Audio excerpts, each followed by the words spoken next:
This is Robert Harper with Virginia Farm Bureau's Grain Division. Thankful to bring you the Merchandiser Minute for Friday, May the 22nd, 2020, where it seemed like the tone this week was set by a couple of different things, and I would say it was set by more negative rhetoric between our government and the Chinese government regarding the Phase 1 trade deal and how that's going to play out. When we did get our export sales report this week on Thursday, we did see another good round of export sales, especially for soybeans. But if you do the math, it looks like we're falling behind on the amount that China needs to be buying every week in order to meet that $40 billion expectation of purchasing ag products in calendar year 2020. We still got more than half of the year to go, but we're definitely watching that export sales report very closely. The other thing that seemed to set the tone this week was the announcement from the President and Secretary Sonny Perdue on Tuesday about the Coronavirus Food Assistance Program. We had a lot of conversations with members this week and with FSA about how that program is going to look and be rolled out. And remember, sign up begins on Tuesday, May the 26th. And contact your local FSA office about that program and its details. Let's take a look at what the futures did after the week's trade. We've got July corn closing down 2 cents for the week at $3.18 a bushel in Chicago.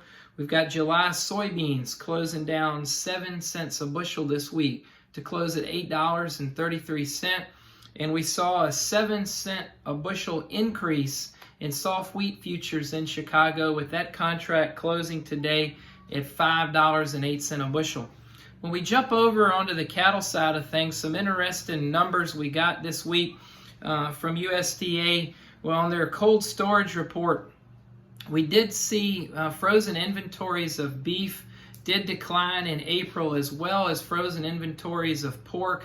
That's certainly a reflection of packing plants being offline or running at less than full capacity, as well as on the pork side, excellent export numbers of pork going into China.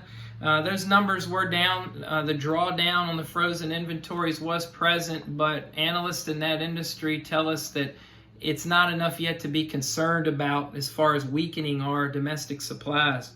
We also saw, interesting this week from USDA, a slaughter weight report, and year over year we are seeing steer carcasses this week 5% heavier than last year, and that is also a function of the backlog that has developed over the last several months with the packing plants and the feedlots. We also saw a similar type gain in pork carcasses this week as well.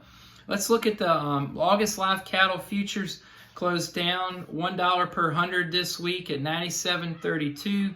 And August feeder cattle futures closed down $4 per hundred this week to close at 128.80.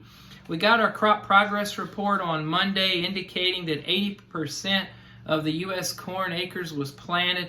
And at this time of year, the more important number is how much is emerged. 43% of that corn crop was emerged. We saw U.S. beans as 53% planted. That's right in the normal 5-year average, but the emerged U.S. beans are 18% emerged, and that is a little behind the 5-year average. So keep your eye on that as this crop develops. Looking at some Virginia-centric numbers, Virginia corn, 85% planted. Virginia beans, 28% planted as of last Monday. When we switch gears a little bit at some of the eye catchers this week, the Kansas Wheat Tour finished up and found a 44.5 bushel per acre expected yield.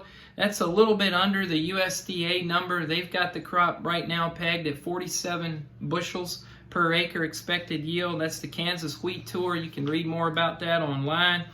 We came into the week with the Commitment of Traders report showing the managed money speculator having a very large short position. They've been growing that position for many, many weeks now. 214,000 futures contracts short for corn. And we also saw on the flip side of the coin that the managed money speculator has a small long position both in beans and wheat. So look later this afternoon for the Commitment of Traders report to be out that will reflect their position as of this past Tuesday. Also, thinking about how corn has been so tied to energy, we've definitely seen the energy markets rebound in the last several weeks. And the weekly EIA report, I've never paid attention to that report as much as I have and you have the last 2 months, but the weekly EIA report that we received this Wednesday showed that 67 million bushels of corn was ground for ethanol production last week. And to give you a comparison, if we look at last year, that was 106 million bushels of corn were ground for ethanol that week.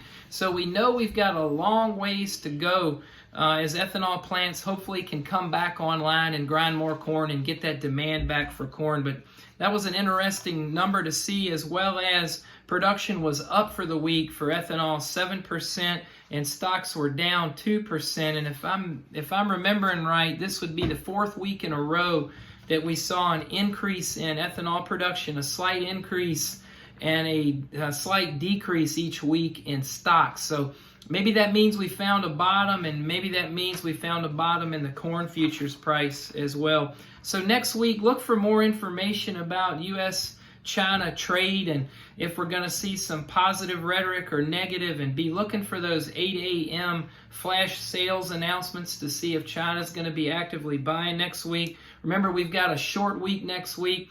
The market is closed on Sunday night and Monday in regards to Memorial Day and honoring those fallen veterans. Again, we've had some very severe weather this week in the upper western Corn Belt and in the eastern Corn Belt. We've even seen places in Michigan that have experienced 100-year flood events. We're going to be watching that, and just give us a call. We'd love to be able to talk to you and help you with any old or new crop marketing. This is Robert at Virginia Farm Bureau's Grain Division.